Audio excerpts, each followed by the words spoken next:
still the flat is cold. We can't turn up the heat. The rent is high, the bills are up. They're costs we just can't meet. But there's a way that you can help, a way to make things right. With Patreon, the overdraft's gone and debit is in sight. Patreon.com/ShameCity.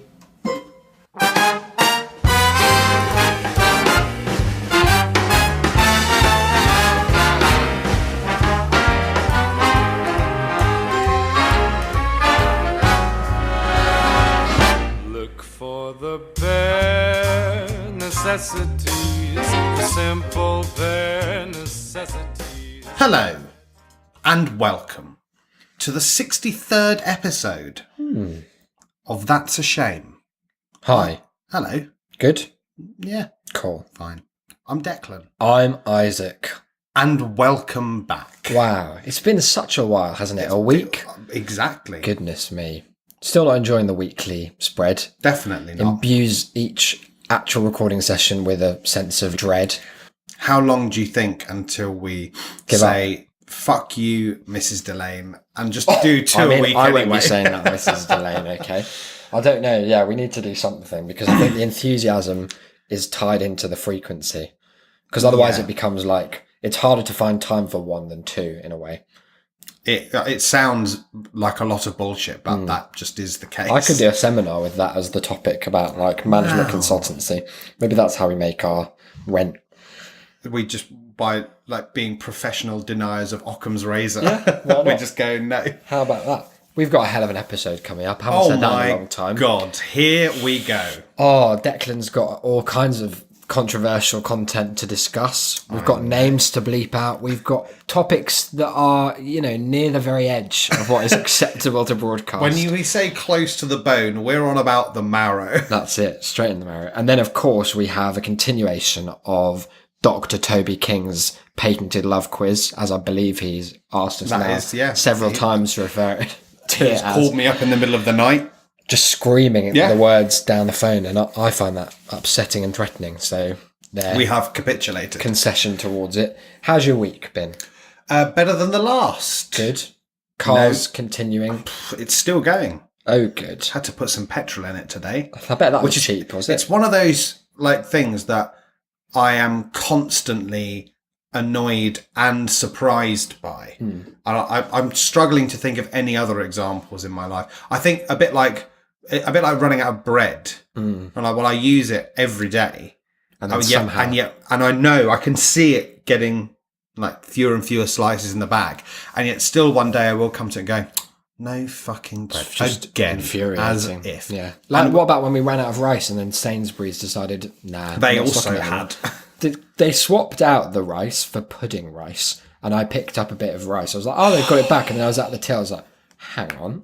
Pudding rice? Now, we've had an interesting remedy to this.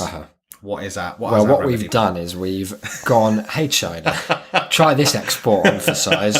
And we've imported a metric ton. No, it's actually 10 kilos, I think, of rice that now sits resplendent in our living room. Next to 7.5 kilograms of potatoes. Ireland's potatoes. I mean, we're doing wonders for the global economy. It's incredible. I think if Theresa May's going to be quite so slow on trade deals, we'll sort it out. Yeah. We could get a through line going. But the petrol thing it's even like less understandable from an outside perspective than the bread, because on the dashboard I have a literal counter that tells me how many kilometers I have left until I've run out, and I keep looking at it, and then a little light comes on. It says you've run out of petrol. It goes boom, boom. You have to look, and then it should go. That's what it does. That's what it does, is it cuts out. And then it did it again today because I had half the no petrol amount. So I pulled in and got some, and it again did that thing that really amuses me. I don't know if I mentioned it on one of the block switch episodes. You know how we got somewhat low on petrol then? That was part of in our escape. Is that when you get out and then open up, because you're literally, as it were, running on fumes, as the saying goes, when you open up the petrol cap, it just goes Oh, does it? Yeah. Oh, I didn't know that. That's horrible. Really, That's like it's taking the piss It's like out a of dying gasp. Yeah, it literally goes. Fill me up. That's gross. It's really. Does it smell of like a petrol burp? Yeah. That's horrible. It's actually really, in a childish way, really amusing. No, I don't like that one bit. I'm going to make you listen to it one day. I'll be so far away from that car. I'm going to leave another passive-aggressive note on our windshield and blame it on the neighbour. I knew it. Goodness me. So yeah, but other than that, Things I are think looking that's up a pretty good week. in Delane Towers. Exactly. Where we both live. That's what it's called this week. We got it. Going back to Burnley. No wonder no delivery service can ever find it. Oh dear. Well, look. What about? Well, hang on. What? What about your week? Oh, it's fine. You know me. Consistent. That's what they call me. Show. I did. Oh yeah, I did a concert. That was nice, and I was good.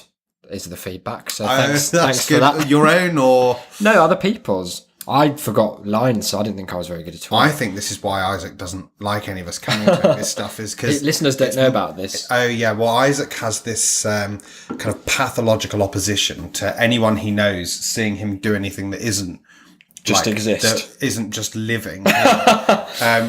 And he doesn't much, I think, like people seeing him do that either. It's just that some of the things are unavoidable. Yeah, especially when you're in a flat I show. know. I mean, like once, I've asked them to leave, and once they you just can. stick around. The day Isaac gets an oven in his room is the day no one ever sees him again. I don't even need an oven. You could bring the rice cooker in here. Yeah. Oh my if god, I had like this is it. some way of reheating, like one of those single hobs that they use in all those cooking videos on YouTube. Oh yeah, that'd be it. we're done. I'd be in here till the So end. we don't dare ask where or when he's actually doing these things. We just let him go. But Performances. then what it? Well, I mean, you say that's where you're going. Inverted commas. But what it does mean is he comes back and invariably, everyone thought he was very good. But none of us have any way of evidence. corroborating this. That's well funny. Yeah, I guess not. And never will you know. That's what you think. Oh no, you got spies with many I've got eyes. people out there. No, it was good. It was like a much. I was asked to do it by someone I'd worked with previously, as just like she was doing a concert and just wanted more people, so it wasn't totally self-aggrandizing, Right. in a way that these things kind of invariably are. Yeah. So me and my friend Will were asked. She to thought do that it. you turning up was a way I to would lower the lessen that. narcissism. Yeah. I don't project that on stage. I'm humble. I'm a humble performer. I'm yeah. all about just giving to the audience. To be fair, I do remember you wearing that dog costume. And it was lovely, that, wasn't it? That was the opposite of narcissism. I gave and I gave. But it turned out to be in a really nice venue where they had like a Steinway piano. So it was good. And I got free food and drink. And so what more could you really want? Nothing. No, I don't think so. Your friends are at... Oh, no. Fuck them. What are they going to do? Dilute my free drink tab? That'd be gone. That'd be one drink. You One wouldn't drink even and have out. performed yet. I'd have gone through the whole I'd thing. have been out of there. No, it did. I had to do that thing like we talked about last week, actually. Mm-hmm. Look, it does tie in well to the Toby King See? love No question. mug. You're smart. You're on the ball. That thing of like people reacting to you after a performance, particularly those weird like superficial interactions where people come up and like, thanks, really enjoyed it. Yeah, no, it was great. Really loved it. And you're like, just leave me alone. I want to drink my Peroni that I've been hitherto disallowed on the basis that it would ruin your voice. But people are nice, but they do want to talk to you a bit too much. I find Yeah. a bit like, oh, so what was your research like for getting into character for the 1.5 songs?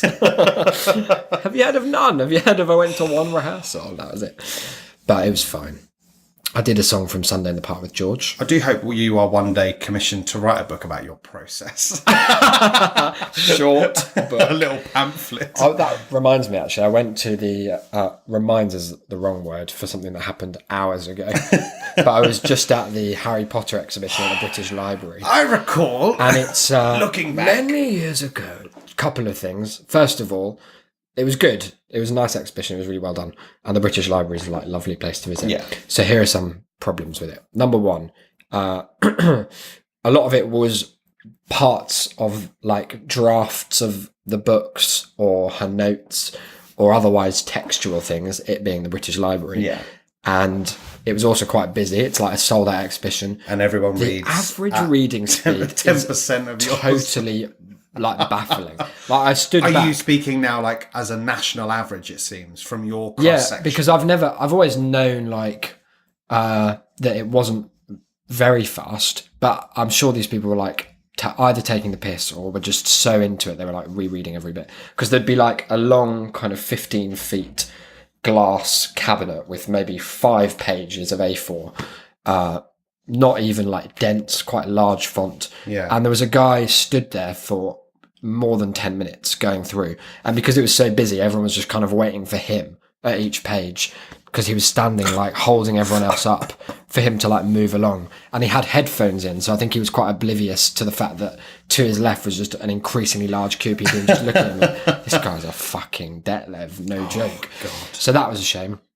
Also, I've had this thing for a while, but I hadn't really ever put it into a single theory, or rather counter theory, or maybe opposition to a theory, which is that J.K. Rowling, as you may know, maintains that she had all of the books planned out from the time that she wrote the first one, and that is just bullshit.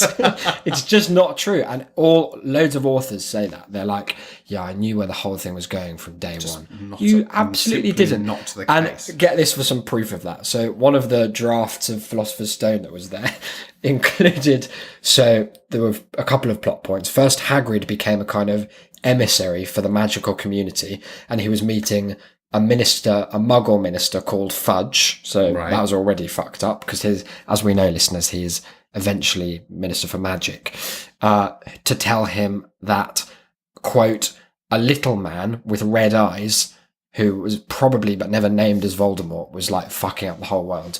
So it was basically the original plot was going to be that it was a red-eyed dwarf was the main antagonist of Harry Potter, and apparently she hadn't quite planned out whether or not it was going to be a dwarf, but she knew that Fred Weasley's left ear was going to get blown off. Like, give me a break. How about this? Vernon Dursley was going to be Prime Minister of the country, and what you mean instead of one man who works at Grunning's drill factory, which is perhaps one of the best jokes in it. Grunning's drill factory, and also, instead of being called Dudley Dursley, he was going to be called Dillsbury Dursley, like the Pillsbury Doughboy. I mean, just give it up, JK, all right? We all are onto the fact. It doesn't make me respect you any less as an artist if you're like, oh, I was coming up with it. No, she's already lost all of that sense with the rest of her Twitter. opinions. Oh, dear. But no, it was just, it confirmed for me, despite lots of the exhibition was kind of showing detailed plans and stuff and being like, yeah, look, she had all these relationships in place. She knew the Battle of Hogwarts was coming. I mean, obviously it was, but there's no sense in which the trajectory was mapped out. No. And there's further to that, just no point in lying about it. No. Give it up, for the love of God. It's so that she can maintain this, like, vice-like grip on the text. She's like the opposite of Death of the Author, isn't she? She's like zombie author. Yeah. Like Roland Barthes might as well just never have happened. Yeah. Because what about She's kicked that him in the amazing balls. clickhole article based on the fact that she has a reputation of kind of revealing information that exists only in her head and not the books, where it's like,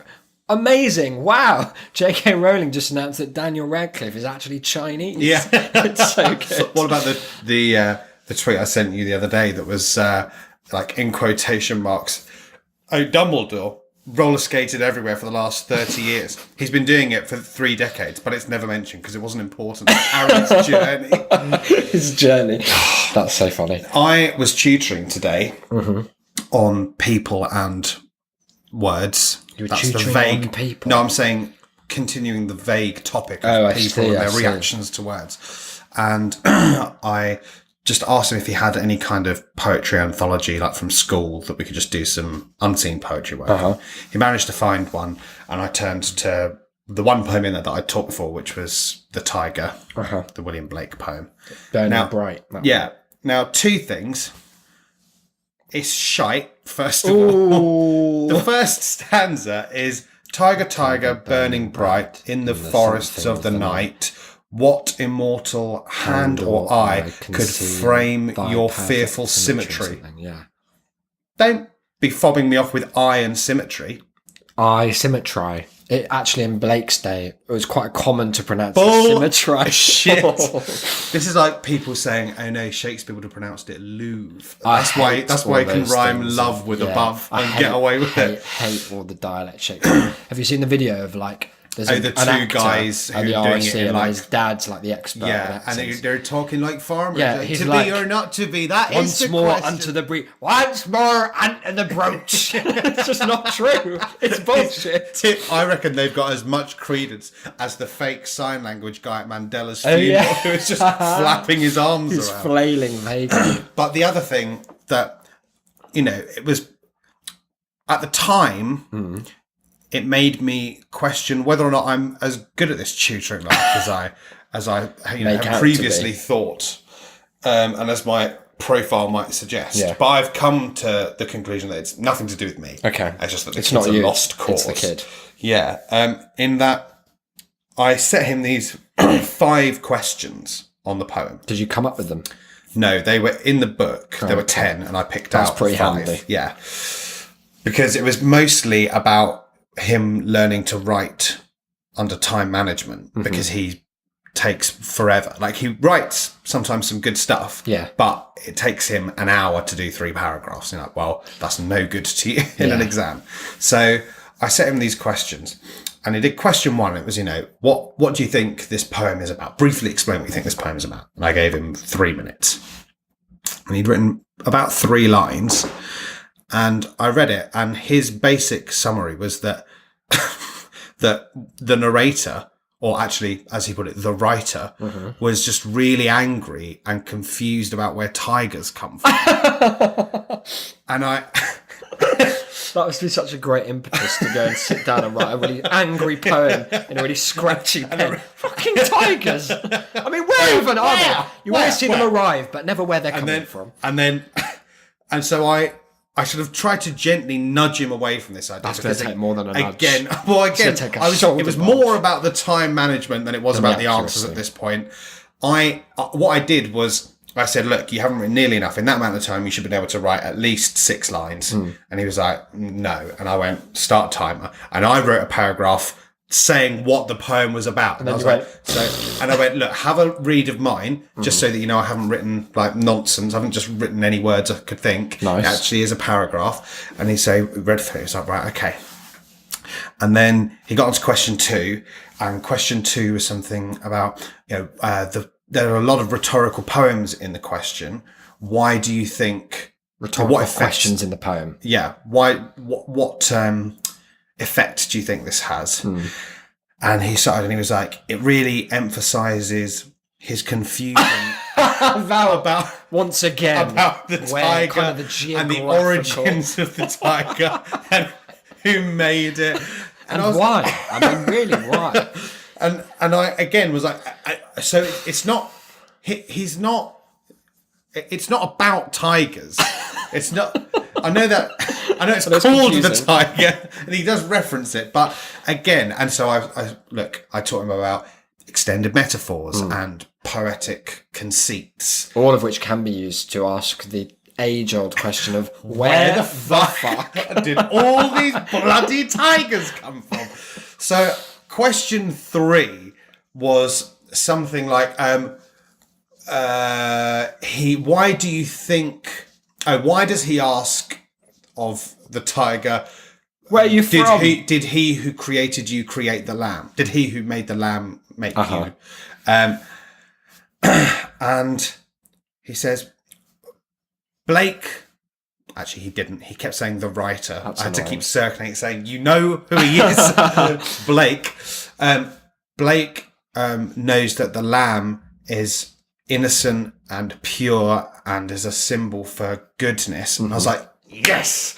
Anyway, so he is confused and angry as to why the same God would also make tigers and drop them somewhere. I mean, God knows where. And I couldn't. There was no more to say. I was like, it's not about tigers. He didn't care. He wasn't at the zoo shaking his fist. Damn you! Like, slamming his thumb into the little like about this animal board and being like, but where, and Give me why? a town at least. The final question was, why does he repeat the first stanza at the end of the poem, but then why is the only change that he makes that it's now what immortal hand or eye dare frame your fearful symmetry? And his answer for why does he repeat it is because If you use the word confused, because so angry. because it reiterates his relentless confusion as to the origins of the tiger. His answer to why does he change it from good to dare was he's now angry He's about like the tiger. even more. This is ramped up to 11. He's no longer confused. He knows that he's right, and he's angry that God made tigers. That's not my fault, right? No, there's nothing you can do there. No. There's no salvaging. Was it that annoying answer. at the time or funny at the time? It was annoying, but only because he's a bit too dull to actually understand why. Because I started by finding it funny, Yeah. but he didn't find me finding it funny. Oh, what an idiot. So I was like, no. I had one of my students, I think it might be the same one that I told you, the books are everywhere. Books are everywhere, opening yeah. line. We had a really unpleasant lesson because he was just like really disagreeing with my supported by fact interpretation of Jekyll and Hyde, one of the most kind of symbolically obvious texts of all time. He was like, I just don't think Hyde is evil. I was like, what do you mean? Like he's the tramples a man to death, breaks his bones. And he was like, no, I think it's more about, and he was just kept going. I was getting so annoyed. I was having to be like, just to remind myself that I was the adult here. We weren't like actually having a discussion. I was supposed to be teaching. So I was like, so why do you think that? And he was like, it's just a feeling. Like, well, okay, how would you write that? And he was like, well, that's where it's hard. I was like, no wonder it's not supported by the book, you idiot. This same kid, before that, the reason I asked him to go and get an anthology was to look for an easier poem, because he's not ordinarily an idiot. He's like one of the brighter kids that I've tutored. Poetry is a challenge. Yeah, seemingly. But I hadn't really realised that, because the ones we'd written about thus far were ones that he had studied a fair bit in class. So I took along what I thought was still, with a bit of background that I gave beforehand, relatively simple. I took along Sylvia Plath poem, and I was doing Cut. Mm-hmm. For those who don't know Cut, it's about her cutting. Where tigers come from. It's on a similar theme. It's about how she cuts her thumb while cooking, and it's about how she kind of... She's all over it. Like, yeah, she loves it. Can't get loves enough. the blood. Like it's... She loves when the red water comes, to quote Salad Fingers. Yeah.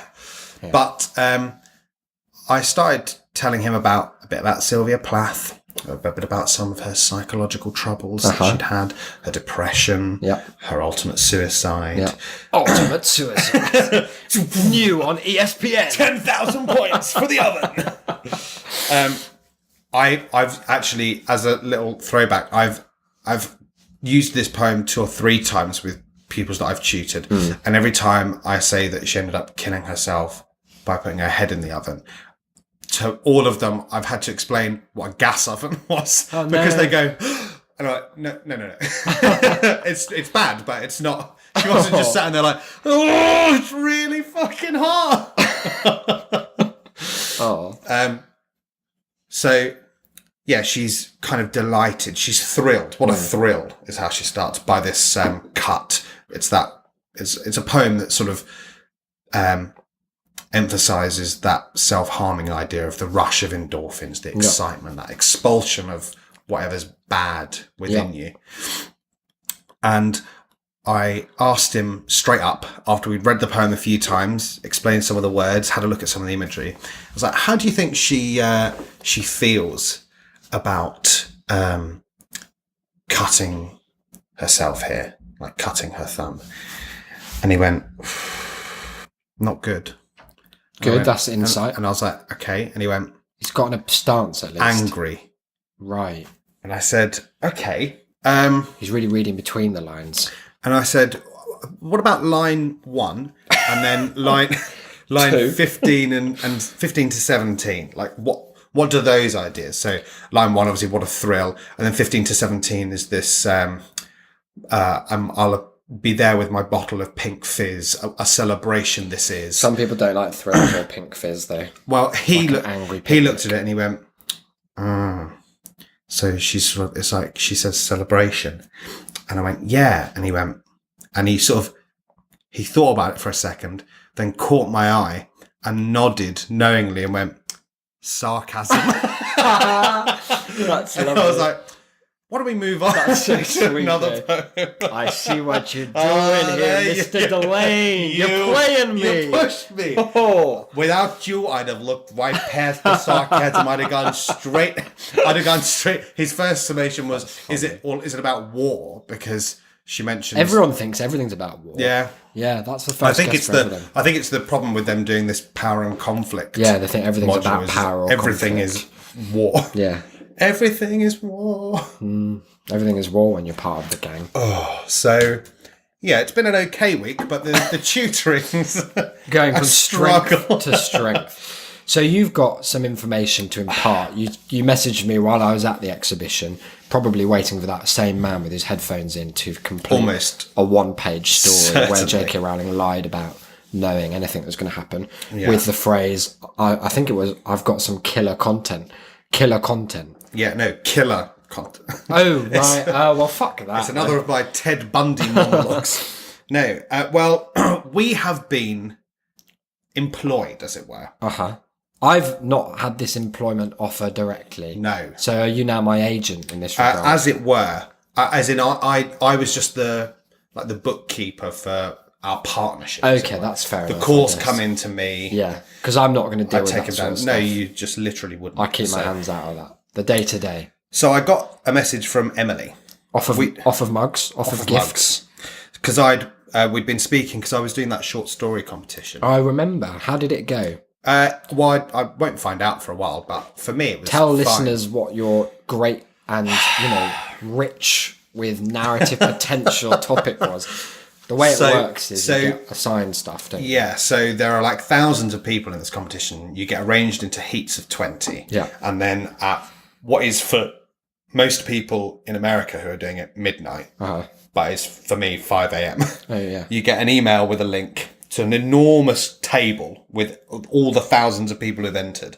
And you find your name and you're given a brief. So you're given a genre, a theme, which is the loosest, already a broad term, but they play fast and loose with it. Good. And a character that you have to have. And you have to write your story on that. And for the first round, it's a 2,500 word story maximum.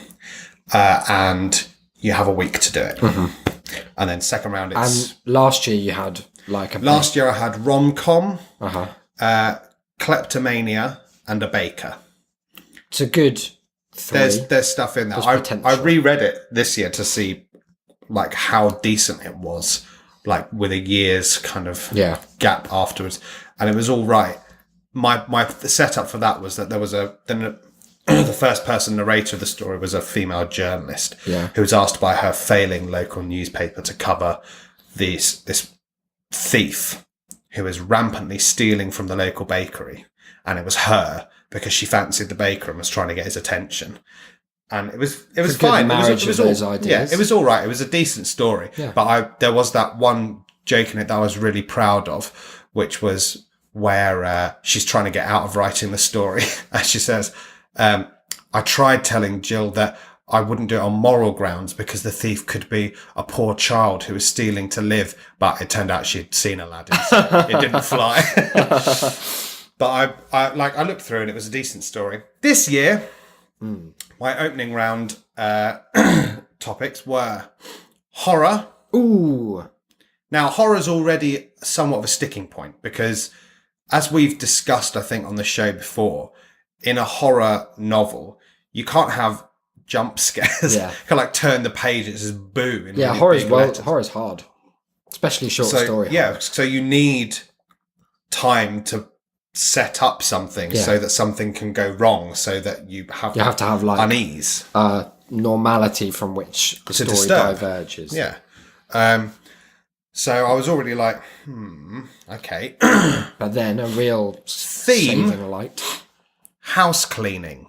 One of the scariest types of hygienic kind of investigation. Yeah, but you're thinking, okay, maybe then you have the chance for possibly working class character. They're, perhaps having to clean an old these mansion. grand old mansions, these sorts of things. A ghost happens, the end. There's a ghost, maybe they're dusting, they dust off a ghost. Tiger wanders in. Where does it come from?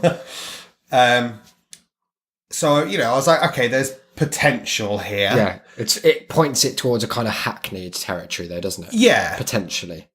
But, there's ways you can play with that. There's something to do. You could kind of subvert a trope. Character. A jester. Now. Jester is such a specific term. It is. So specific, in fact, that I just broke the rule. Oh, did you? Really. How did you get around it? Well, I mean, my character was a jester, but they were specifically a jester from the Joker card in a deck of cards. So that I didn't have to say jester so many times. I also kept them such a minimal part of the story. Good. They were the never seen, never really mentioned bad guy. I never ever had to describe them really, other than saying they were exactly unnaturally like tall. a jester would. Picture one of those. Bells on his shoes. Yeah, they're not the most inherently interesting or scary. No. And they also are fixed in such a specific time and place. Yeah. It's not, you don't happen upon jesters. Oh, fuck, there's a jester. Probably he's turned out to be a scary jester. What are the odds? I came here to do some house cleaning. So even though this time I had a fairly nothing week and plenty of time to do it. You got it done early? No, left it to the last minute. Oh, interesting. Submitted with 8 minutes to spare. Wow, nice. Exactly 2,500 words. Good. But yeah, points I was reasonably happy with it. It was fine. I don't think they'll like the ending, but I thought the ending was horrid. Will you be sharing it with the listeners? I can do. Maybe we could do a serialised bonus episode where I play the jester. I mean, there's no need to serialise. It won't take us very long. We're going to do 50 words an episode. It's going to bulk the fuck out. Is this our response to having so much content that we need to do backed up? Yeah. That's all going to be 3 minutes. How'd you like this, guys? But yeah, no, we can do that. I can do a little recording. Why not? Yeah. To do. So I had sent, when I'd written the first paragraph, which I did on Monday, and then didn't touch it again until Friday. Good. I'd sent it to Emily. Yeah. She'd had a read. And then when I finished the story, I sent it to her. Loving the cleaning. Hate this jester chat. Any way we could change that? Feels a little out of place. So she messaged me a couple of days after. Yeah. Hey, I still need to read your story. Mm-hmm. Okay. I said, there's no rush. She said, I'm messaging now because I have questions about being mean to people using the internet. Ah, coming to the experts. Exactly. Hello. Okay. I said, ooh, okay. Do you have any go-to ideas? I said go ahead before she could finish her next message, which was short of getting someone killed. Oh! So I like that she thinks that we have a set of ideas that do involve. I've got a Google Doc. The Google with all Keep my numbers. He tried to send me a shopping list the other day. It was just guillotine. 3 different hitmen in the local area.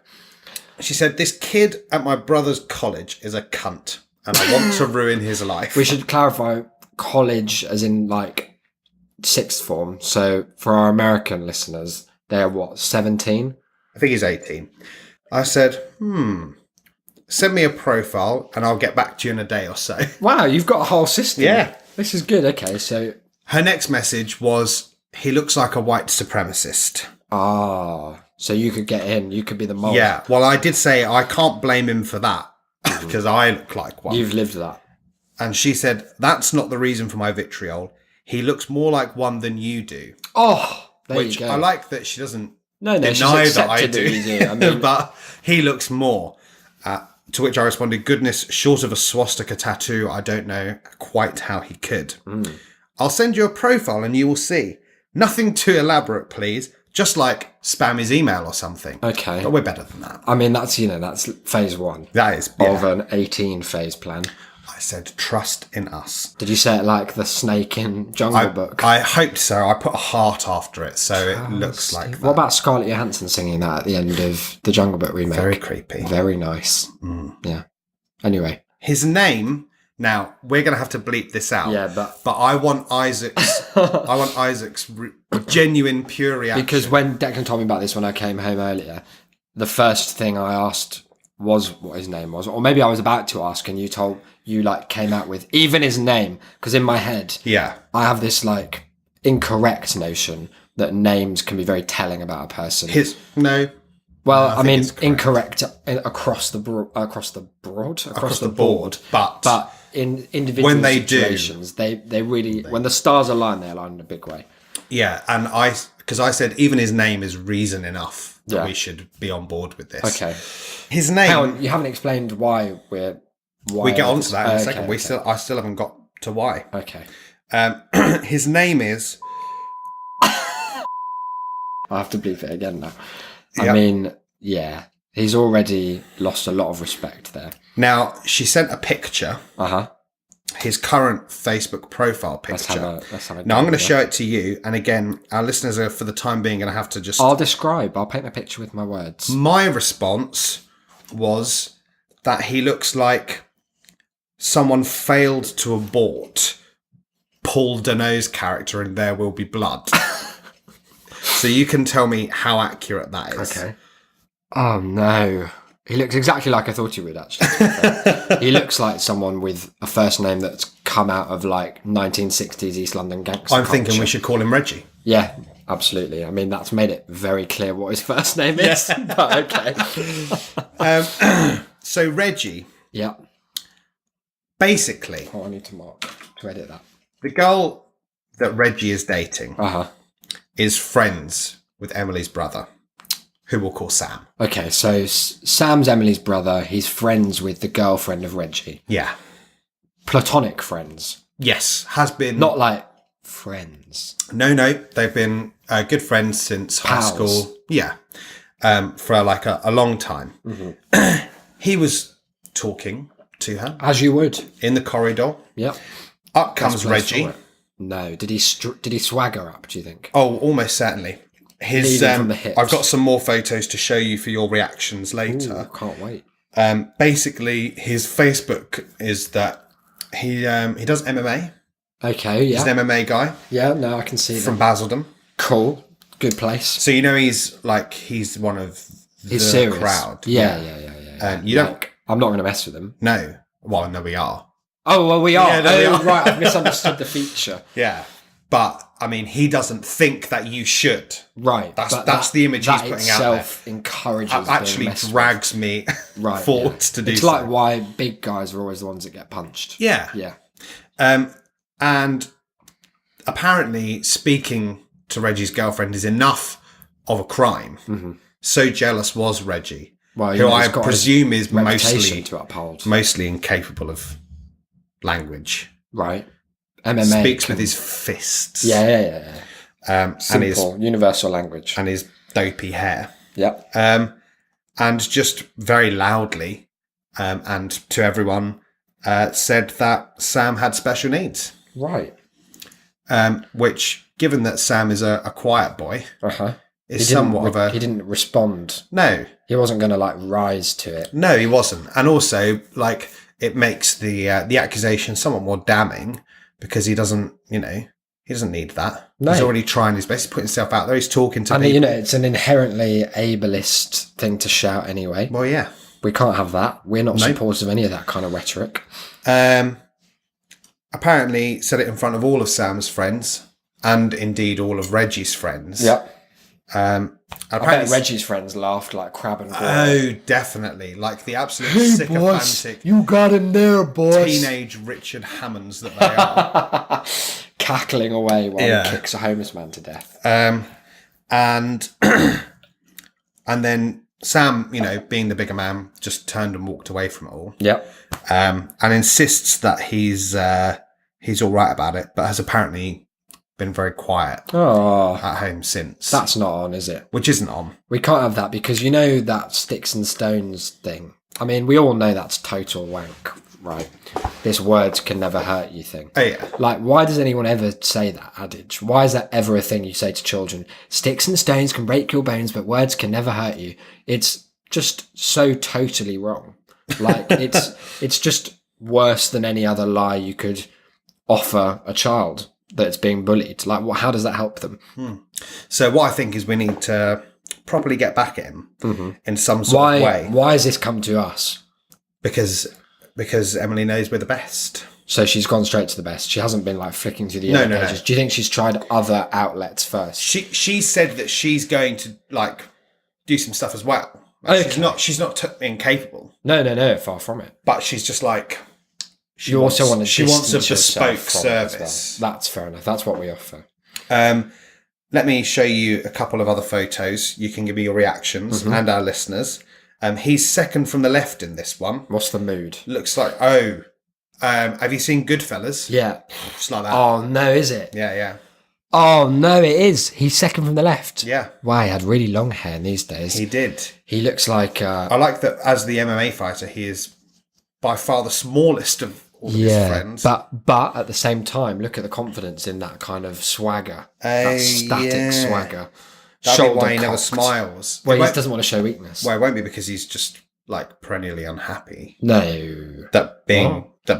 Having fighting the most basic thing that any person could ever strive to be good at. Don't tell Reggie it's not an art. I mean, I just think that having that as the only thing you can do, the only facet of your personality. You think he's covering up something? I just think he's a boring cunt, really. Well, I mean, he took this photo. Oh, he's got an Adidas thing going on here. Yep, Adidas thing. He's sort of like half. It's like he's thinking about the national anthem. Yeah, it's like he's remembering a time that he stood for it, and the ghost of the stance. He just had to. Yeah, he was like, right, for the Queen. Take this one, man. And up he got. Yeah. This was once his cover photo. Tell me what you think. It's just a job. Grass grows, birds fly, waves pound the sand. I beat people up. An Ali quote. Right. Picture of the famous knockout shot. Now, when you see Reggie, close. I think of him as basically the modern day. Was Ali one of the people who came to mind? Well, I see them. I mean, obviously they're not directly comparable, but it's lineage. They're not the same in any. Not in any physical or certainly no physical. And not in any kind of way they project themselves. No. Character? Well, obviously, I've only seen photos. So but what we know of his character. What we know of him, I will say it's a twist on a classic Ali form. Oh. It's like those Elvis impersonators who refuse to do the voice because they think it's tacky. Demeaning. Yeah, but they'll still dress up as like Vegas Elvis. And as the fattest, least healthy. That version, and go from there. It's weird how there are very few young Elvis impersonators. I think it will die out, Elvis impersonation. Well, the only people boring enough to do it are dying out, I think. I've never seen an Elvis impersonator. I'd quite like to. I've seen a few. Have you? Very poor. Why have you? Just incidentally. Just holiday like camps, in the shops. At bars. Oh, no. Yeah. I don't think some of them, in fact, I don't think any of them were invited. I don't think they were actually official acts. They were just there. Fair enough. I mean, something to do for them, I guess. But I wondered if we might use this as a catalyst to briefly explain why we have been approached. Well, we've got some interesting ideas about, let's call it social conditioning. I was thinking... We need to rebrand. Yeah, exactly. You're not supposed to say. Damn! That's the point. That was a joke, guys. Obviously, we should preface all of this by saying we're very against bullying. We are, as people who work with kids, acutely aware. Especially stupid ones. Especially stupid, idiot kids who can't even tell where tigers are from. Clues in the name. Because they're called like the African. Okay, yeah, you got it. Yeah. Also, not Africa. Never. They live there. Sumatra. There we go. Take that. What was I saying? Anyway, yeah, bullying's bad. That goes without saying. But the caveat when we to do that, it. well, no, the point that we've occasionally made, it's one of those points, we've talked about this before on the show, but not recently, is that there are a few topics that we separately or together will lean into in a conversation if it comes up. And there'll be a real tipping point if I'm always reading the room in a big way. Oh, like yeah. I'm very You've got to know like to stay aware the lay of the land. of what's going on, how people are taking anything that I say. That might surprise some listeners. No. Because I've said some dreadful stuff on this show. But no, You can't look at them while that's you're doing true. it. I mean, if you were here, I'd probably just ask you if you wanted a cup of tea and then go quietly to bed. Headphones on, you just be That'd left be it. chatting to me Yeah. next to Isaac's bed. But in conversation, there are some topics which we are both kind of passionate about, but in a way that we are aware is partly joking, but also there is a kernel Very of definite kernel. seriousness to the idea. And Which you know, exists largely as opposition to everyone else's position on this. true. And, you can call us pioneers if you want. TAS at shame.city. Revolutionaries. That's fine, whatever you want to say. But there is always endemic to these sorts of interactions a tipping point in conversation where you can just catch in people's eyes the realization, sometimes vocalized, of, oh, you're not joking. Well, I mean, I'm partly joking. I'm like exaggerating for comic effect. But one such hardline stance that we've occasionally advanced is the idea that bullying at its very core, Well, it's function. its function is to normalize individuals to some level, some set of parameters within which behavior, well, this is the thing. Behavior specifically is where we're interested, because if it's like to where your race is acceptable, then that's just being racist. It's a slightly different issue. But in the That's why we give it purest, its own special name. yeah, exactly. In the kind of Just William, like 19th century kids' book stories of like Jolly Japes, mister, where there's like an antagonist like Ethel in The Worst Witch who, flicks Mildred because she's like, I don't know, what does Mildred do in The Worst Witch? She just bees a bit of an idiot. Remember. So if you are 12 at a party and you stand up and start like shouting just nonsense whilst the clown's doing... Do you have clowns at a 12-year-old's party? Probably not anymore. Okay. They just have an Xbox. So once the Xbox is on and, Netflix, and they're all like, everyone's got their Bitcoin portfolios out and they're like Bitcoin party bags being traded back and forth. And then you stand up and start like singing songs from Chicago at the top of your voice. Someone's going to be like, what is he doing? Don't be doing that. And That's the annoying. shame that ensues is therefore a mechanism to kind of help you fit in with everyone else. Yeah. That's the route. And I realise I've talked for quite a long time because I'm very keen Well, it's just to ensure. Yeah, because it's a strict effort. We're not saying that we are pro any kind of violence. Absolutely not. Or racial invective. Any invective based on, I guess we should define for ourselves a new set of like criteria for what it encompasses. So for me, it's only behavioural. Yeah. It's only behavioural. Social behaviour. Social behaviour where the behaviour is not the product of some other, pre-existing concept. Yeah. So like if someone has Tourette's, you're not going to have a go at them for No, we're not saying you interrupting can the bully Bitcoin it out party. of them. No, but if... Bully the stutter out of him, quick! But if those, all things being equal and absent other conditions, the basic effect of someone does something outside of the set of acceptable behaviours in whatever social context you exist in, everyone else reacts. That person feels, it's the whole reason that we have there. anything that we can call community. Yeah. But it's also interaction. the whole reason we have anything that we could call like funny or moving. Yeah. Because if like Picasso stood up and just wanked onto a canvas and all the other artists were like, hey, what is that? Like, get out of Paris now, Pablo. Then, he would have come back and been like, maybe less of that and more of the Triangles. the hand art, more of this Guernica stuff. It's gonna be They loved big. that. Hated wank on a canvas. Number 3. So that's the concept. Yeah. And we've used this because, oftentimes there's more of an emotional response to bullying if it is young children. You know, if you don't want to see your kids being bullied, do you? No, I mean, of course you would. Neither do we. No. But if you're a 24-year-old doing the Naruto run down the street, you deserve someone to fucking say something, don't you? It's for your own good. Like, there is a point at which, and so an interesting... shall I land my mother in this bit of trouble? Absolutely. Sure. It's also not going to cause her any trouble. No. So my mum's a childcare professional. Yep. She's like a trained nanny, maternity nurse, sleep trainer, guru. She's like worked for literal royalty doing this job. And she was telling me the other day when I popped over to get my name change thing for my new passport. See last week's episode for how fun that was. She was telling me about some of the kids that had come over for like a party or something, and about how, well, there are two different forms that this was taking.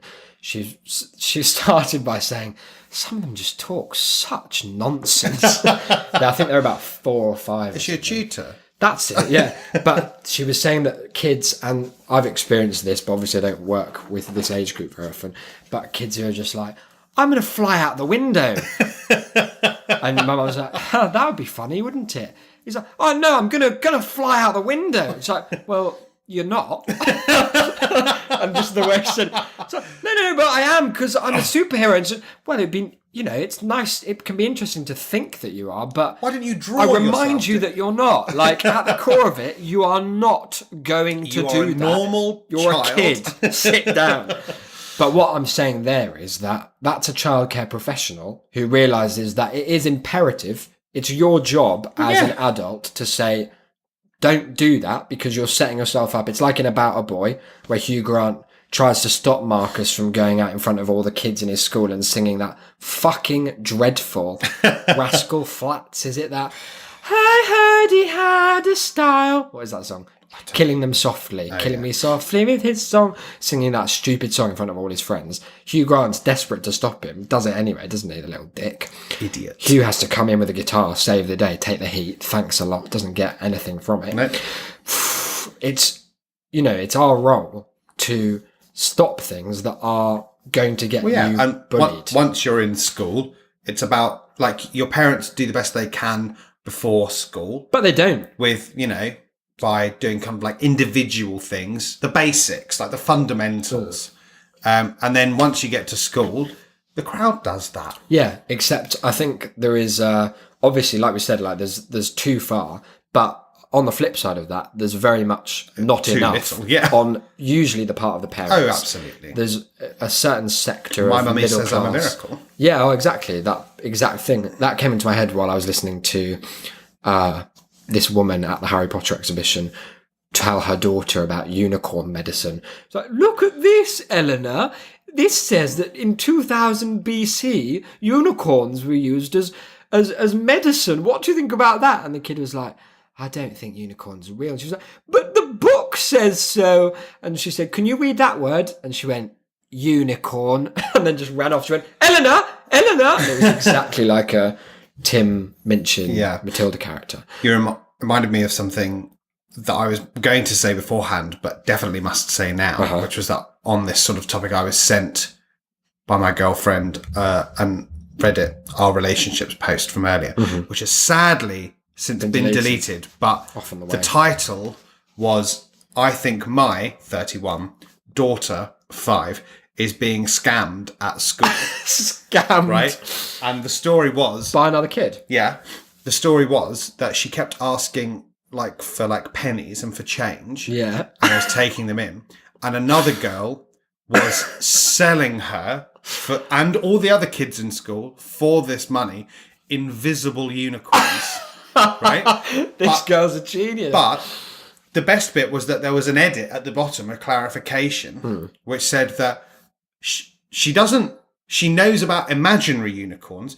She doesn't think these are imaginary. She just thinks this girl is finding invisible unicorns somewhere. The patter on this kid who's selling them. Now you've heard of imaginary unicorns. I wouldn't sell you such a thing. Wouldn't waste your time with it. It will be against my professional ethics. Okay. okay? I don't so sell a guy a fucking bum great. unicorn. I sell a guy a real unicorn. Brackets invisible. What you gonna do? I don't make them. Sorry, would you want a unicorn that doesn't have the power of invisibility, or a unicorn that does?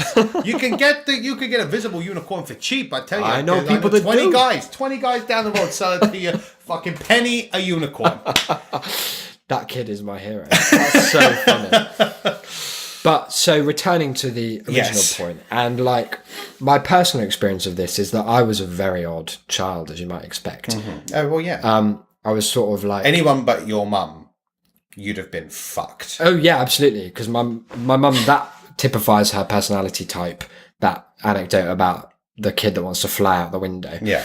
And so at the age of like, I don't know, I was quite only child, of course. Oh. Only child, Doc. That's where it began. If you hadn't guessed from all of the fucking Christ similarities he likes to bring up. Oh, yes. He was the only child, of I'm going to course. kill you at 33. I'm telling you here and now. Fuck's sake. But I was like, I remember there's a story my mum told ages ago, not on the podcast, I made it sound like on episode 4, of when she was just really sad at her parents' evening, because I think I'd just like not really talked to. It wasn't even that I didn't really have friends, it was just that I didn't really think that other children were kind of, Interesting. yeah, I guess. And I would just like chat to the Worth your teacher. time. I also didn't want to do any like art stuff because I didn't want to get like my hands dirty with paint and stuff like that. Still remains today, and I maintain that that's perfectly acceptable behaviour. Of course. You were not bullied enough as a child. But so This my is mum why I'm then having to made do years worth of catching up now myself. my mum made a concerted effort to just completely like de-emphasize academic stuff, which I was already doing well at, and to just be like, no, you're going to go and like play with other kids, you fucking idiot. So that you're not going to grow up to be a total outcast. And look at me now, host Well, of yeah. an award-winning podcast. Exactly. So thanks, Mum, and thanks bullying. No, well, I mean, I had this because I was absolutely a very unpopular, friendless child. Of what age are we talking? Because I was talking about 4 to maybe 3 No, to see, 5 I'm or talking something. like 11 to 16. Oh, okay. But before then, I had friends, but I was very odd. And I, again, In what think way? anyone other than my mum or dad would have just... Because I think Given that up. they were, you know, despite what some of their stances might imply, they were very happy for me to be somewhat of a lovey of a that's child, as I always have been. But I think that they knew that I was on a very trembling precipice, Yeah. that the other side of which there was no return. You'd crumble into like theatre kid. And it kind of, this came to a head in the last year of my primary school, where I came home with the announcement that I'd joined the country dancing club. And my dad point blank refused to let me go. And at the time, I let me tell you, listeners, I was devastated. I got kicked out of dance club But in primary school. I'm not surprised. But to this day, I am looking back extraordinarily grateful. Yeah. Not because I look down on those boys who were in the country dancing club, but because I know that for me, Yes, it that wouldn't would have been the right have thing. been it. You would have like locked in at that I point. already with what I took to secondary school, I had no friends for 5 years. So like I was already starting behind. I had a handicap, as it were, in the golfing sense. So I'm, grateful for that. I was reminded though, when you were saying, about kind of parenting as well, of just a great story from my mum that doesn't necessarily fit the topic, but I feel in some ways does, about kind of appropriate behaviour, about reading the room. Yeah. When I was very young, I think it must have been before primary school, so it was probably like nursery. I think I'd come home from nursery. Mum had just had my brother. Yeah. So she was rushing around doing this, that, and everything. Dad was at work, so she was like having to like clean the house. She was trying to get dinner ready for the evening, trying to get my brother to go to sleep. She just sat me down in front of my favourite Sesame Street video, which I watched religiously. Which one? Do you remember? It was a pink video. It was a collection of sketches with the Monster Hits, it was called. It was loads of their songs. Monster Hits, that's so good. And I just used to like sitting in front of it, singing C is for Cookie hours on end. I used to think that was the lyric was C is for Cookie, it's growing up for me. For years. That explains a I lot. was a deaf child. I actually was. But anyway, I had a glass of orange juice and I fucked it all over the carpet right in front of the television. That's an error. And my mum came and she was like, oh, for fuck's sake. Like, picked me up, put me on the sofa, went and got like stuff to clear it up with, and was clearing it up, and she was facing the telly. And she sort of heard a slight movement behind her, but like kept scrubbing, but then had that weird feeling that someone's doing something weird nearby, that instinct. That's a very parental and she spidey knew sense. and she knew exactly what it was and exactly what I was doing. And she looked over her shoulder, and despite the fact that Mum was clearing up my mess, I was like leaning and stretching to look round her at the telly to watch my video. She was like, you want to watch your fucking video, do you? You want to watch this, do you? You can clear your own fucking eyes. That's through so funny. fucking cloth. The image of you like trying to be loose, like Definitely. Oh, just like comfortable. I was just sort of stretching, like looking around her. Just got to do my lunges, Mum. That's That's how funny. What were we saying? How did we go into this? Bullying kids. In you know, to sum up, can be. Oh, I had another point. Go ahead. Well, I was just thinking as we were talking about this idea that, you know, there would be one step too far. Like if we'd gone one more path down the road where for you that was dance club, for me that was like, I mean, I was classic, like putting on shows for family members and things. Yeah. I used to have a pair of tights as well with flowers on, so that was a good time for me. That was only when I was like 18. So it's fine. Anyway, like it's quite alarming, this sense. I wonder how true it is that at some point that's like it. There will be one activity or one like day, one realization, and then that's just your personality is kind of set. That's the bedrock, the final atom of the cement bonded to the rest. That's just you. It's a shame that for most people, and indeed for most of the people that we're talking about, where there just wasn't enough in place, that seems to be the day they watched the first anime. And then that was it. They were like, and then that's just the last. Wow. That's the last jigsaw, and then the whole thing auto cements into a photograph. It's end of book one. That's you. And then books 2 to 100 are just the tale of the boy of the Naruto run and no friends. Yeah. Yeah, it's unfortunate.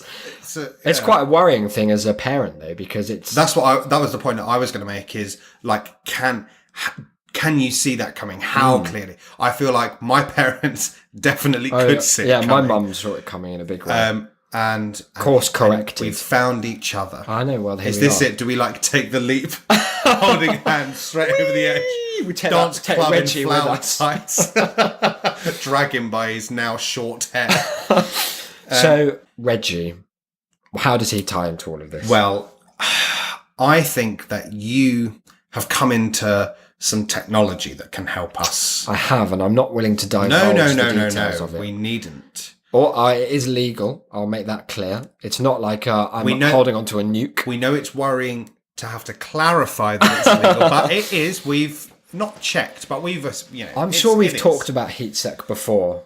I don't know that we have. Well, if we haven't, then let's just run through it very briefly because we're already over an hour, and I wanted this episode to be minutes long at most. But short version is that we have a friend called Ross. Well corrected. Well, I haven't spoken to him for about 2 years, same. So he probably doesn't even count us as buddies anymore. I shared a satirical article the other day that was experts still unable to find reason for drinking bottled lager in a pub. Did he have a reason? He had a response as to why that was him. That's in a nutshell tells you everything you need to know as to why this was necessary. So Ross is this does tie in actually, doesn't it? Yeah. So Ross is a really lovely guy. He's funny, extremely very lovely. Warm, very generous. He's got a lovely tortoise guy going on at his house. And we did a radio show with him at uni called Dial M for Toby. Award-winning. It was Bronze Award winning, yeah. Just say award.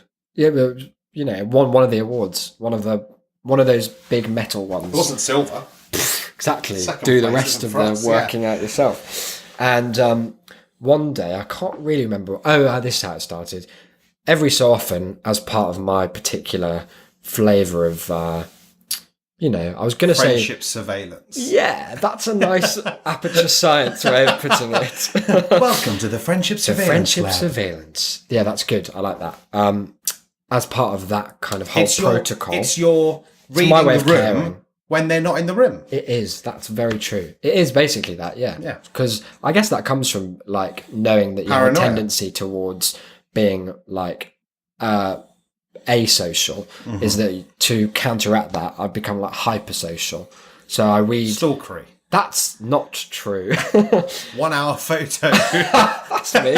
God, he's a real icon of mine. I've got a poster for that film, but I cut off the... So it's just Robin Williams looking at a load of negatives in a big heart. But anyway, so I found his Reddit account. Now, a Reddit account is a notoriously difficult thing to find. As anyone... I often wonder when we're talking about Reddit if this is too niche a reference for our listenership, because a lot of people don't use it.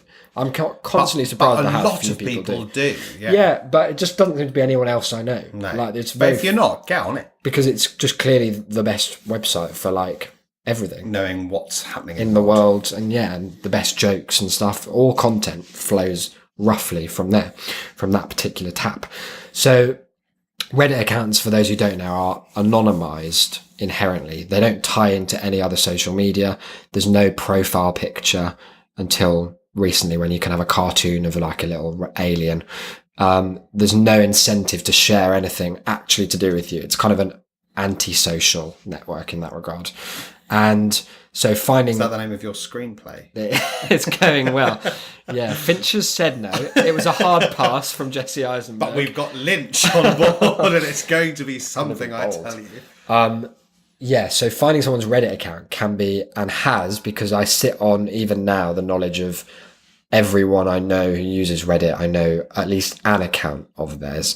And, like, you know mine, I know yours, but I'm very public with mine because I've used it as, like, forward-facing anyway. But I know quite a few of my friends who would like me not to know it because it's just commenting on porn and, like, weird Harry Potter sex fanfic. You know who you are if you're listening. So, yeah, it's a fiercely guarded thing often, and it's kind of a trend. Like, you'll see it in Ask Reddit questions every so often, like, people whose friends found out your username, what's the worst thing that happened? Because people open up in a big way. That's part of the appeal of the site, is that not having a face to the name allows you to be, like, very honest, because there's no reason to lie. More than a lot of other sites where that's the case. Yeah. It tends to do so in a positive way rather than a negative. True. There are lots of instances where it does not. Yeah, there are downsides to anonymity, of course, but the positives are many and varied. And there's really no, like, the idea of kind of grandstanding that you see on Twitter that we've touched on before, with this, like, this desire to kind of be slightly more virtuous and things, doesn't really translate very well to that format. So we don't get a lot of it. All of which is to say that I found Ross's Reddit profile. I mean, I genuinely can't remember how, but I quite clearly must have been just searching usernames that he used, which doesn't reflect very well on me, but I'll take it. Yeah. And so there it was. And I kind of absentmindedly, like, logged into an alt, another account, like a spare one used for, like, testing stuff mostly, and commented something weird on something he'd written, something that I knew it wasn't really an in-joke. It was just a kind of odd thing to say that would blindside him a little bit. I just wanted to see the reaction, just a small poke to see what would happen. And quite the reaction it was. Goodness paragraphs of response written in this really lovely... He's a funny earnest. boy. Yeah, he's earnest is very much his probably main quality, really, trade, because it's a very nice thing to be. It's kind of sincere. He's very sincere. But he writes a little bit like a captain in World War II era. I was thinking in World War II, but he's one of the guys in Africa. Okay. He's one of the guys fighting in the desert. Okay, maybe, yeah. Like a diarist as well, probably. Oh, certainly. Yeah. Lots Not one of anyone's read. Crikey, blimey, grubby mitts. Cripes. Yeah, things like that. And so I responded. His response was like just paragraphs of kind of confusion and apology. And it was just a really lovely, odd thing to get in response. So I thought, okay, well, we're on something here. So over the course of a couple of terms, Declan and I got Declan involved, obviously. Straight on board. We decided with no initial aim to, I don't know where Heatsec it developed from. I think you just said it. I did. I remember that at some point I once. just said it, but I can't remember why I thought that was the vector. But basically what it ended up with being, after having just kind of done a few of these weird comments, like insinuating that he was posting like in completely the wrong place, or like, don't break the rules like that, just weird things that would get him to react in an odd way. I don't know why he hasn't spoken to us for a couple of years. I really can't think, to be honest. We decided that the overarching narrative to this story that we were living would be that he was guilty of heading up some kind of cabal. Yeah. Some sort of movement that was never defined. Nope. Their goals, their aims, their methods, never actually spoke. The only thing that we mentioned was that it involved somehow hijacking people's accounts. Yeah. And then it was like really vague tech jargon terms like back routing. Yeah. Back tracing and stuff like that. Root sourcing. Yeah, there were just loads of but serious accusations. And then I mean, maybe the step too far was they were vaguely tinged with anti-Semitism at one point. It was not that so much as like an affiliation with like Nazi imagery. Yeah. I don't think there's any particular. Oh, we didn't say that he flavour to it. had done anything in particular. It was just that they that were was the genius of it, affiliated was because it was punching a ghost, wasn't it? Like, how do you fight back against no actual accusation? Yeah. Just people saying stop it. Yeah, there were loads of people being like, give the accounts back. Like, and then the next day another account would be like, you're still up to it, aren't you? We know what you're doing. And this went on for... And we did... Well, the thing is that we did nearly all of it on 2 days. Yeah, well, the most part of and the then we setup. just like... And then we left it for a few weeks. Yeah. So one of our defences... Not that needs defending, was that had he clicked on any of these accounts that were saying these things to him, he'd have seen that they were all made on the same day. Yeah. And also trolling is a big part of Reddit and big part of all internet communities. So I'd kind of expected to be foiled very quickly. I'm always very paranoid, and again, this doesn't reflect well on me that I've said always, but when typing as someone else, I'm always like, but that's such an Isaac thing to say. Better put it through Google Translate 16 times and see what comes out. So it came to a head when I went to visit Isaac one Easter. Yeah, Canterbury. And we decided to get back on this, and we decided that the next step, the next phase was that we'd relaunch the attacks, but there'd be some new accounts. Let's not call them attacks. No, but from their perspective, from the perspective of these characters, they were attacks. They were being, I guess, but they were, I wouldn't think they'd call them attacks because they felt they were justified. They'd think of it as like a crusade, which is an even less problematic term. Whoops. So you're saying that they were like, I can't say that you've banned they're them righteous. From any... Yeah, okay. Yeah. This was like liberationary terrorism. Yeah. Yeah. I would say so. And then we got some more kind of hard proof involved because at a certain point he'd had enough, and he was just like, look, I don't know what you're talking about. You've got the wrong guy. Oh God, the profile picture thing. There's nothing there. So what I did next was I knew his YouTube channel because for a period, I don't know if he still does, he was making quite regular videos that I would watch. He does. Does he? With Toby. Oh, that's nice. I find, like we talked about in episode 1, I think, I find videos of people I know very relaxing. When they know they're not talking to you. Yeah, I find it. That's because when they're talking to you, they're fucking on edge. Because they know about this bullshit. God, that's weird, isn't it? People always have that kind of tenseness. Don't know what that is. Can't put your finger on it. You're right. There's no reason for it. Anyway, so what we did over the course of several hours was hard work photoshopping evidence. So we got the profile picture from there, and where did I put it? We put it on, there's a subreddit called R Conspiracy, which is basically, you could make a very good argument that it's kind of one of the originating nests of the alt-right, as we know it today, came out of the R Conspiracy, because the R Conspiracy was, not to get too in depth, it was like the talk radio haven, the Alex Jones is God place on Reddit before that was anything approaching mainstream. Yeah. And now their thunder's been stolen by the fact that that's the dominant kind of political narrative online, at least. So our conspiracy, you would often see that was a place that, like the Flat Earth movement, pretended to be about kind of skepticism and healthy inquiry, but was actually just a lot of people, mostly white, who were scared of minorities, scared of black people and aliens. That was pretty much their remit. Alien in any sense of the word. Yeah, pretty much.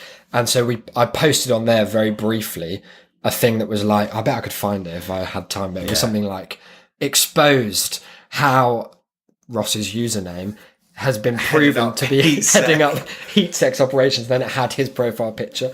I knew it would be deleted straight away, but I took a screenshot of it. And then I think I edited some of the text of other ones to and you edited new to be top. Oh yeah, top of so that it looked like it was the top story that everyone was talking deleted. about. Then there was a backroom chat. Yeah, it was like an IRC. That was it. Yeah, which is just a very standard chat room thing where we made up these characters. This is so weird. I know. who were talking we're proof that bullying normalization doesn't always work. Sometimes it pushes you too far the other way. Diego Fairfax. Yeah, Monkey Muncher. Monkey Muncher XOXO. They were chatting about, was the chat from the perspective of HeatSec members? No, it was it the counter movement? Yeah, it was the counter movement saying that their post on our conspiracy had been deleted. Oh, yeah. And so adding to the further, but also more hard proof from Ross's perspective, again, a perspective that could have been broadened and realised by a second of research, which I feel gives us literally one click. Yeah. But from his perspective, now there are multiple avenues here. But then the real confirming the same thing, the killing blow, came in that I decided that it was time to make some accounts to sympathise. Yeah, this was a good to come to his defence. Yeah. So I made a few where I came in and I was saying, "Hey, look, I know this guy. I watch his YouTube channel," which I mean, again, it could have been a clue because I think it's just you and Toby. Yeah.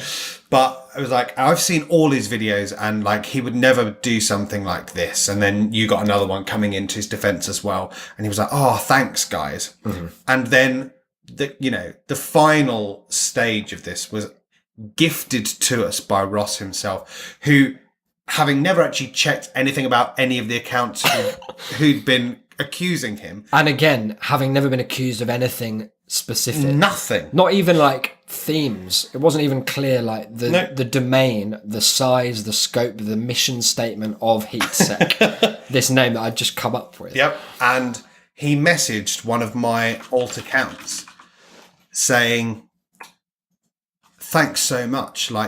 Any idea how I can get this to stop? You had an idea. We had an idea. We said to him, look, I think that the only way to do it would be to make a direct to camera video. Come out show your on top of the story. Because you've never shown your face on your YouTube channel. Show your face. Get ahead of this thing. Exactly. You want to control the narrative on HeatSec. And just make it clear that you are being open, you're being honest, and actually it's these cowards hiding behind their anonymity. HeatSec idiots. Who are in the wrong. Yeah. And I don't think he really even responded. No, I don't think so. Time passed. And we had his YouTube channel open for a day or so and nothing really happened. We refreshed it every now and then. And then I think we had dinner one night and we were about to play some more Sonic. Classic. And you just absent-mindedly refreshed the page. Uh-huh. And there, a new video posted 7 seconds ago. We caught it live. and there it was. Let's talk about Heat Sec. The video was 7 minutes and 20 seconds long, and it remains to this day the greatest achievement of our lives. Yeah, I think, well, really. it was. It was earnestness, but to the max. And it was exactly as specified. It was a direct to camera, just this honest kind of, let's sit down and talk about this. Like, I don't know why these accusations have been coming. I don't know even what they kind of are. And but we I just got want to hear him say all of these words. Hearing him say the word heat sec out loud, which had previously only existed. Uprooting, between backsourcing, all of this. All of these words just pour it. Well, I cried. Like, I collapsed when I saw the video. Was there weeping. It took us about an hour to get through. We watched it. We watched it so many times. It was And just indeed, perfect. here it is, saved on my computer forever, for all time. And we decided not to. We very kindly, I think, did nothing really with it. We made a weird edit of it. Oh yeah, there was a good edit of it that was based on a thing that was going on. Was our conspiracy very poor choice here, guys? Decided to start a podcast. And they did. Their first guest was this guy who was just a raging like madman, as you would expect. On a conspiracy, and he wore it was like a Google Hangouts thing, and he wore like a plague doctor mask and was on a sort of green screen backdrop of Venice, and it was just widely mocked as like, this is what. Look how funny it is. All these right wing people, they'll never go anywhere. Oh no! Psych. Just a few years later, but at the time. That was like hilarious. So I edited some of the stuff. It's still great. Yeah, to just that cut video. Just cut out like bits of him. So it was like, I am Heat Sec. Yeah, and there were bits, it's like really obviously done as well. But there are also some really funny bits where, because his YouTube channel was small, because it was just like mostly for his own enjoyment. There are bits where he was saying like, I don't know why they target me. Like, I'm not very popular. I have like 20 subscribers. And I just cut it to be like, I'm very popular. He was talking about his reach. I haven't even got 20 subscribers. You cut it to like, I'm very popular. I have 20 subscribers. And yeah, we never released that video. No. I don't think he's seen it to this day. Not yet. Not yet. But what we Part did 2. decide to do was, as we said, we did this radio show. So we were seeing him like a few times a week. Just knowing. For this whole period. That was the real. That's where I got off. That's about to say, the real sexual thrust behind this. The shared glances across the studio. But for our final episode of this, we had a 2-hour special. Graduating. Yeah. And we got back all the guests we've ever had to do all of their very hastily put together features based on a pun on their names. Yeah. And our friend Daisy Hale, yeah, her feature was called Hailstorm. Widely disliked by Toby and Ross. Because the whole feature was just, let's be horrible about stuff they like. So like history. It was just, Daisy would just come in because she has a confidence like among these people that is just sort of unrivaled, really. And a presence which can just put you on edge if she decides to. Yeah. And she just came in, and I'd just briefed her to say to Toby that Brief Encounter was the worst film of all time, and anyone who liked it was an idiot. And to say to Ross that the Romans were the most boring part of history. And they both fell for the bait so incredibly. They were so wounded by it. It was just so obviously set up by me through Daisy. But so she came back to do this, and I'd given her one for one of the guests. I'd given her one for Toby. I think I'd given her one for you, just to, make it feel like it was a fair fight. Yeah. And then for Ross, it was that she revealed. It was a slow reveal as well. Live on air. Yeah.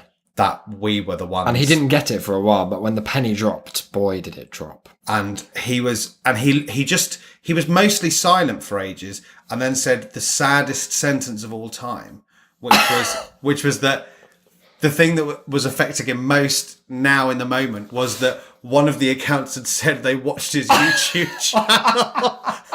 They really liked it. I mean, I felt bad a bit briefly. Yeah. But overall, he took it in good spirit. He did. I mean, he tried to kill us a bit. Only for a short spell. Yeah. Then we all went to courtyard. Yeah, like gentlemen. And he realised that he'd been bested. Yeah. And what we're saying is that since then, he has been demonstrably more careful. Yeah, and his Reddit presence, which I check, don't you worry. Oh, Literally a couple of days ago. yep. It's really improved. And so what we're saying is we are the heroes of this story. It may take some kind of mental contortion on your part, Some kind to of see paradigm shift, but don't worry. allow it to happen, broaden thy mind. Yeah. And we're going to apply the same tool set to Reggie, is that what we're saying? Yes, but slightly less teaching, maybe. I don't know. I think the compassionate stance is that everyone can change, and Reggie too needs to learn that it's not okay So we start on the to compassion use route. ableist attacks on people when it's going to make them upset in public. You know, how can we teach that? The right answer is through YouTube edits of everything he's ever done and anonymous email accounts. So we better get on that, guys. We'll let you know how it goes. Yeah, we've. If you have any ideas, I mean, I do wonder how this will land with the listenership. 'Cause it's certainly quite odd.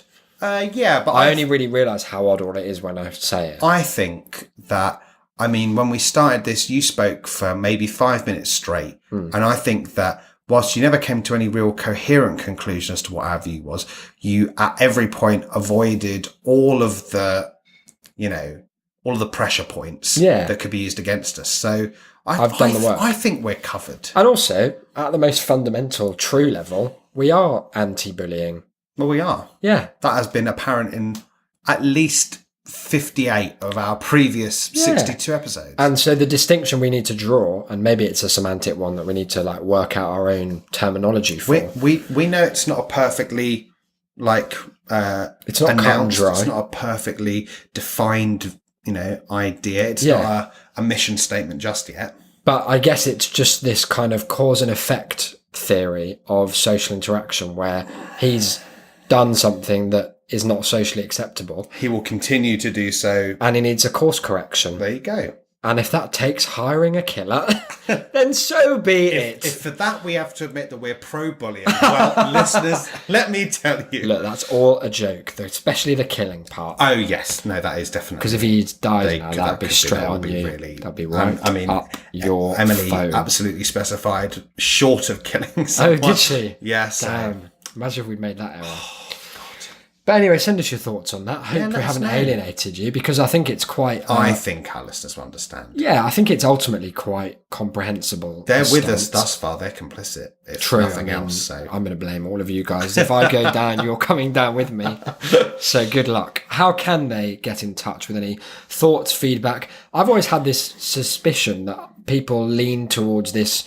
Because we've talked about this before, which is why people tolerate us in conversation at all. Yes. Because we're both very open about not tolerating a lot of people and a lot of things. Very much. And yet we still manage to have quite good circles of friends, people who invite us to stuff still. And they're nice people. Yeah, that's the key actually, because they, by contrast, and we've always theorised that it's because it acts, us being a bit horrible, often as a joke, because again, we come back to often, we both really like nice people in general, and we do nice things. We're not actually horrible all the time, but because we adopt those personas, it gives people a bit of an outlet for it. Yeah, and it gives people both a chance to be the moral, high ground, to be the bigger person, but also gives them a chance to let their hair down. Yeah. Make the jokes, say the things that they might not otherwise be comfortable saying, and know that there are going to be no repercussions for it, apart from maybe some really targeted month-long online abuse. As in video edits and radio exposure, and then being brought up on a podcast 3 years later. But other than that, you're in the clear, you guys. That you're safe with us. Trust. But yeah, I've had a suspicion based on that kind of response. That's the similar thing with our people listenership. and that people in general do lean towards this idea. It's just that, it's not necessarily acceptable to say things like that all the time. Because, we all want to kind of encourage individuality. And that's true. But there are limits. There are limits, because if your individuality takes the form of like hissing at road signs, then that does need to stop. Yeah, I personally would like to know, because I have some lessons. If they would like to get in touch, if they agree, if they disagree, if they have counterpoint, if they want to come on and speak on the podcast and argue that with us and give us ammunition to edit them in a way to sound like an idiot, then you're more than welcome to do so. You heard how fairly we treated Mr. Chips. That's true, balanced interview. Even though he's an out-and-out racist. Well, yeah, does seem to be the case now that we look into it. Yeah. Then you may email.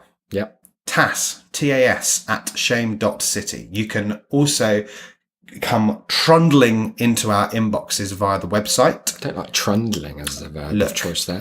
Zipping. That's my feelings about email, not you think it just sort of crawls through the pipes like a slug? It's the most horrid form of communication. Hello. Like that. I hate it. Fair. But I don't hate you, listeners. I love email. When I get when I get emails that it tells me are from That's a Shame, delightful. Your little face lights up, doesn't it? As long as it's not the bank, honestly, Anything I'm just is better delighted. than that. That or dutiful. Goodness. So that is shame.city/contact. Yeah. You can find us on Twitter. The show can be found at That's a Shamecast. So Isaac can be found at Isaac BD. You need me to be employed to like look into anyone in your life. Yeah. Yeah. All inquiries should come through me. Yes. That is at Cynical Declan. True. You could leave us a review. That would be appreciated. If you think that our views are bold on corrective conditioning. Yep. Oh, that sounds very, very problematic. No. Corrective conditioning sounds like something Mengele would have come up with. Social conditioning sounds like it's just one step down from chemtrails. Our social conditioning sounds like Darren Brown's just like pulling all the strings. And I'm more comfortable. Darren Brown's doing another lottery draw. Yeah. Then you should do that. Shame.city/review. I think it could be reviews, but that would be appreciated. It takes but a few minutes and it does something to boost us in the charts. I realise 5 stars. Yeah, the 5 stars are a big ask after such a controversial episode. It's not controversial, I don't But you might think, like, at most, this is worth half a star's deduction. But they don't do half stars. And we round up, don't we? So, you round up. Yeah. 0.5 is 5. Closer, yeah. So thanks for that in advance. And of course, if you want to fund this kind of cyber terrorism, and therefore... If you would like your name on our bank statements when the taxman or the counter-terrorism unit Hi, GCHQ. has a little flick through. Patreon.com/shamecity is the place for that. Anything is appreciated. It helps keep the lights on here in a very literal sense, tied directly to our Scottish Power bill. Until then, long episode again, goodness. I know, and we meant not for it to be. And we didn't do any Toby King quiz. Didn't do any Toby King quiz. Goodness We haven't done a song. me. We'll come back to it. Done any shame mail. Fuck that. We've got loads of shame mail to get through. I know. We might do another episode. Yeah, that'll be fun. We're going to do, also, if you are a patron, expect a absolute deluge of bonus content, as we alluded to this month. This Saturday. Yeah, Saturdays Big fucking day we've for us. blocked the whole day out to do recording, but we're also going to go and see The Room, as in the cult classic, with Tommy, can't pronounce his surname, Wiseau, however you want to say it, will be in attendance. And we're hoping to maybe, if the stars align and if his mood is right, get him to say something for the podcast. That would be incredible. It would be amazing. I'd be so happy. Until then, episode 64, that'll be. Tune back in next Wednesday. I've been Isaac, you've been... I have been Declan. Sure you have. And we'll see you next week. Bye, guys.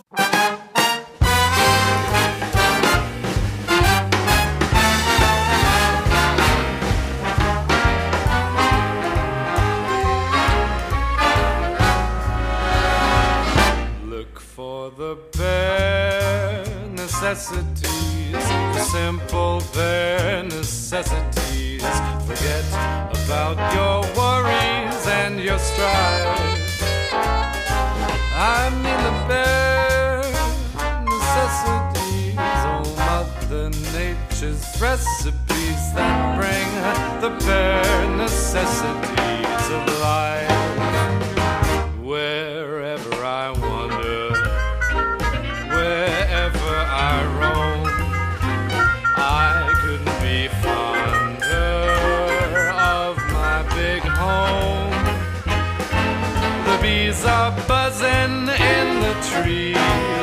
some honey just for me.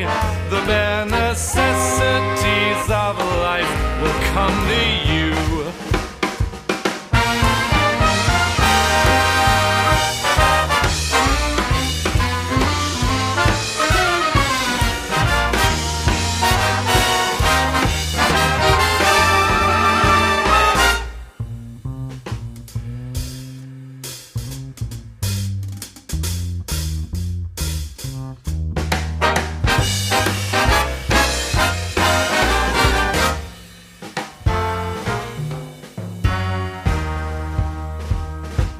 For the bare necessities, the simple bare necessities. Forget about your worries and your strife.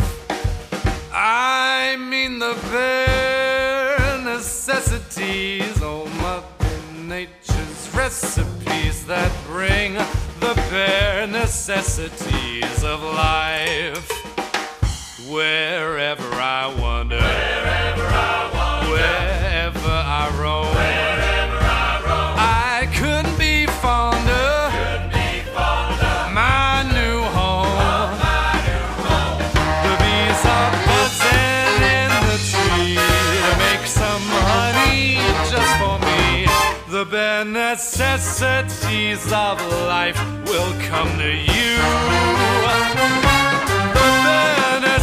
Necessities, the bare necessities, the bare necessities of life will come to you.